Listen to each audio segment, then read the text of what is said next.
جب تک کربلا لوگوں کی سمجھ میں نہیں آئیں گی ذکر حسین ہوتا رہے گا۔ اس لیے کہ کربلا بہت مشکل بھی ہے، بہت آسان بھی ہے۔ بڑی توجہ عزیزان محترم، کربلا بہت مشکل بھی ہے، کربلا بہت آسان بھی ہے۔ مشکل اتنی ہے کہ عمر سعد جیسے مفتی کی سمجھ میں نہیں آئی، آسان اتنی ہے کہ حر جیسے سپاہی کی سمجھ میں آ گئی۔ توجہ دوستو، سمجھیں اس فلسفے کو کربلا کا۔ توجہ ہے نا دوستو، کربلا بہت مشکل بھی ہے، کربلا بہت آسان بھی ہے۔ مشکل اتنی کہ بڑے بڑے مفتیوں کی سمجھ میں نہیں آتی، آسان اتنی کہ حر جیسے قلندروں کی سمجھ میں آ جاتی ہے۔ چونکہ کربلا علی کے خون کا نتیجہ ہے نا، توجہ جہاں محترم، کربلا چونکہ علی کے خون کا نتیجہ ہے نا، تو علی بھی تو اتنا ہی مشکل ہے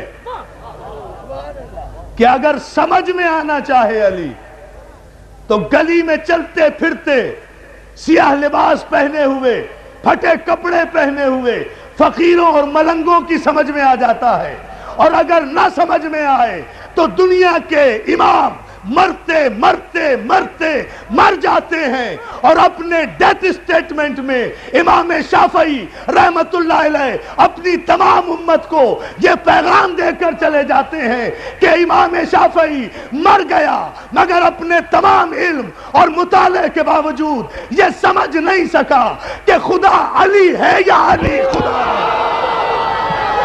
فلسفہ عجیب ہے نا، توجہ غور فرمائے جو میں نتیجے دے رہا ہوں۔ لیکن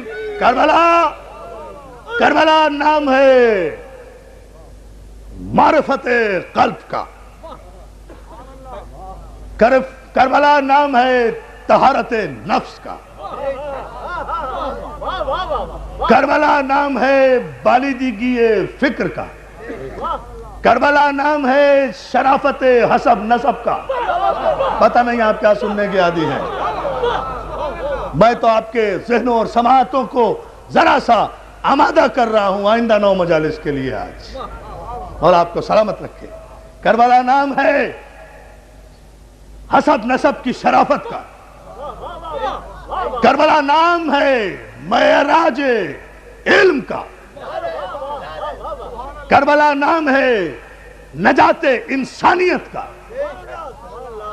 کربلا نام ہے شرافت ابدیت کا، کربلا نام ہے معراج سجدہ کا،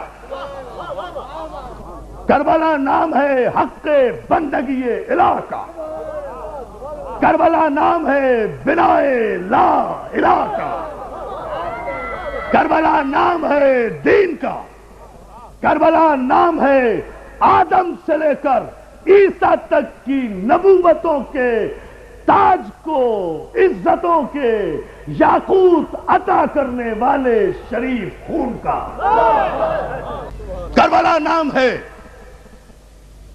اس مقام بلند کا، اس مقام نہیں، میں جملہ کہنا جا رہا ہوں، پوری توجہ، آپ میرے لیے نئے نہیں ہیں، میں آپ کے لیے نیا نہیں ہوں، مقام بدلا ہے، توجہ ہے نا، آپ تو مجھے سارے کراچی میں سن رہے ہیں۔ کربلا نام ہے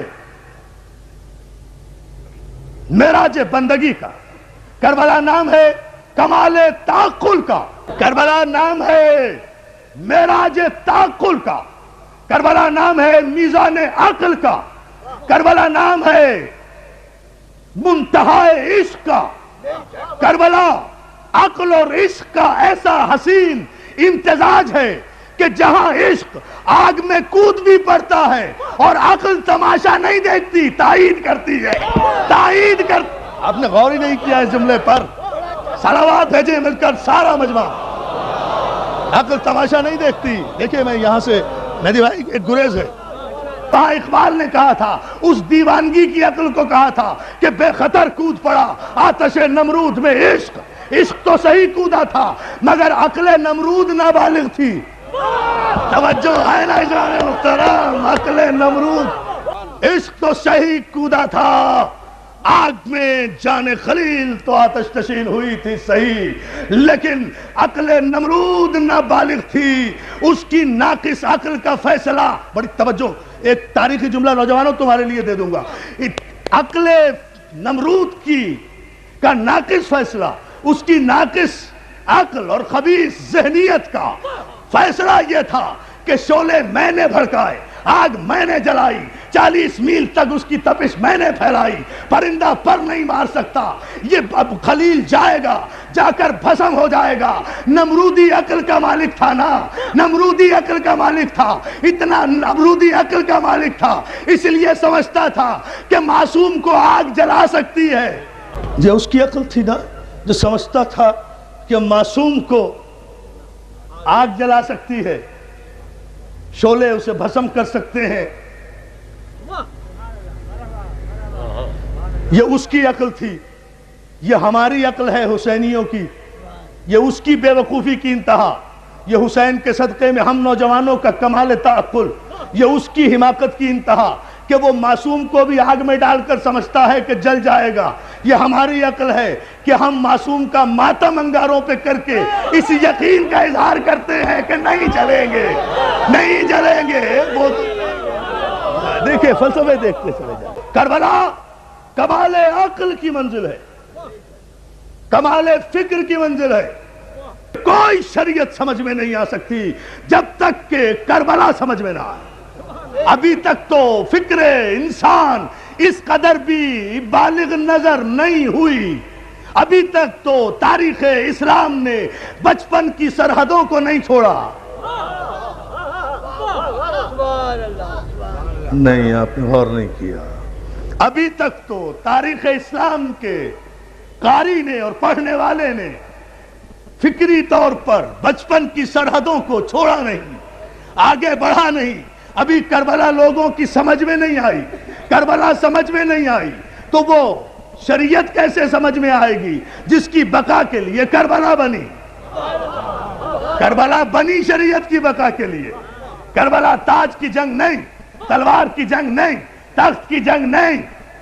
ایک جملہ دوں، آپ روئیے گا نہیں، بہت روئیں گے ہم، مگر روئیے گا نہیں، لیکن چونکہ تاریخ سے انٹرلنک کر رہا ہے جملہ، اس لیے میں کہے بغیر نہیں گزر سکتا، اس لیے معذرت چاہتا ہوں۔ بہت ماتم کریں گے، بہت روئیں گے ہم انشاءاللہ، لیکن جملہ سن لیجئے کہ کربلا اگر تخت و تاج کی جنگ تھی تو تخت و تاج نے حسین کے سر کا مطالبہ کیا تھا، حسین کے سر قلم ہونے کے بعد جنگ ختم ہو جانا چاہیے تھی۔ یہ بات پردے تک کیوں گئی؟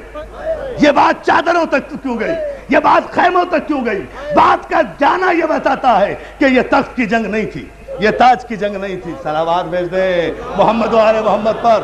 And this is the message from this place۔ اس جملے کو ہلکا نہ سمجھیے گا عزیزان محترم، بہت بڑی بات اور بڑی ذمہ داری سے مجھے احساس ہے کہ میں کہاں بیٹھ کر کہہ رہا ہوں، اس لیے میرے دوست اس پر خاص توجہ فرمائیں کہ پھر بات سر حسین سے آگے کیوں بڑھی؟ جس سے مطالبہ تھا وہ تو گیا تمہاری نظر میں،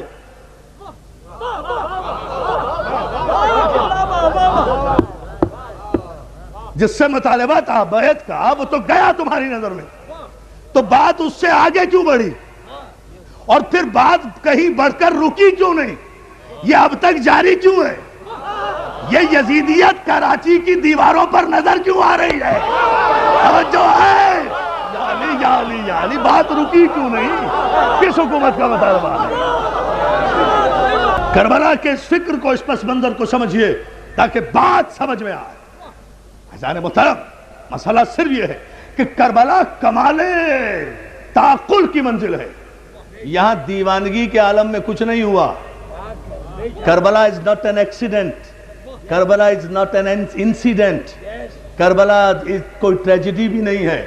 ٹریجڈی ہوتی تو ختم ہو جاتی، ایکسیڈنٹ ہوتا تو لوگ بھول جاتے، بڑے بڑے ایکسیڈنٹ بھول گئے۔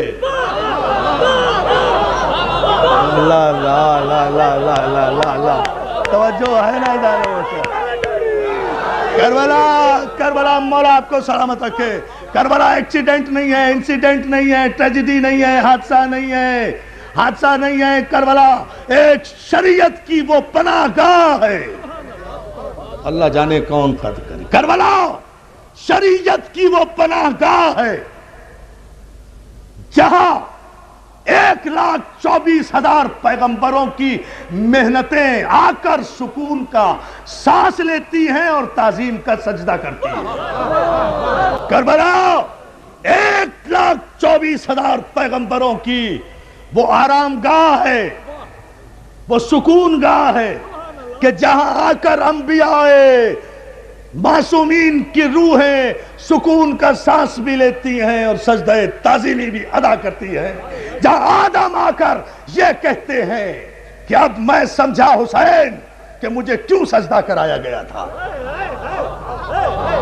بات یہاں سے چلے گی نا پھر شریعت پر تو بات پھر یہاں سے آئے گی۔ اب میں سمجھا حسین کہ مجھے سجدہ کیوں کرایا گیا تھا۔ اس وقت تک تو مجھے سجدہ ہو رہا تھا، میری کچھ سمجھ میں نہیں آ رہا تھا کہ یہ کائنات کی ساری طاقتوں کو میرے سامنے کیوں جھکایا جا رہا ہے، جبکہ میں نہ صاحب شریعت تھا نہ صاحب کتاب۔ توجہ، نہ صاحب شریعت تھا نہ صاحب کتاب۔ اندازہ تو فرمائیے نا۔ یا آدم آ کر کہتے ہیں، دوستو یہ ذہن میں رہے، یہ کنٹینیوٹی تک بالکل ذہن ایسوسیٹ رہے 9 دن تک آپ کا، اس میں گیپ نہیں ہونا چاہیے، ذہنی فاصلہ نہیں ہونا چاہیے، ایک لمحے کے لیے بھی ذہنی فاصلہ ہو جائے اگر خطیب میں اور سامع میں تو بات کہیں سے کہیں چلی جاتی ہے، اور میں اس کا عادی نہیں ہوں، میں سروں سے گزرنے کا عادی نہیں ہوں، میں مومنین کے دلوں سے گزرنے کا عادی ہوں۔ توجہ ہے نا عزیزان محترم؟ اس لیے اس منزل فکر پر میں تفصیل میں نہیں جانا چاہتا، لیکن اشارہ کرتا ہوا گزروں گا، کل تفصیلات عرض کروں گا۔ جہاں آدم یہ سوچ رہے ہیں کہ حسین اب میں سمجھا کہ مجھے سجدہ کرایا کیوں گیا تھا، یہ کائنات کی ساری طاقتوں کو میرے سامنے جھکایا کیوں گیا تھا، جبکہ میں نہ رسول تھا نہ صاحب شریعت تھا نہ صاحب کتاب تھا۔ یہ کیوں ایسا ہوا، یہ کیوں ایسا ہوا، یہ کس منزل پر ایسا ہوا، لیکن نہیں سمجھ میں آ رہا تھا۔ میں نے اطاعت الہی میں فرشتوں کا سجدہ بھی قبول کر لیا، جو وہ کہتا رہا میں کرتا رہا، اس لیے کہ اس کا منتخب تھا، اور اس کے منتخب کی شان ہی یہ ہوتی ہے کہ جو وہ کہے اس کا منتخب وہی کرتا ہے۔ تو جو اس کے کہنے پر زندگی گزارے اسی کو شریعت میں نبی کہتے ہیں، اسی کو معصوم کہتے ہیں، اسی کو امام صلوات بھیجے نا، اسی کو شریعت میں جو اس کے کہنے پر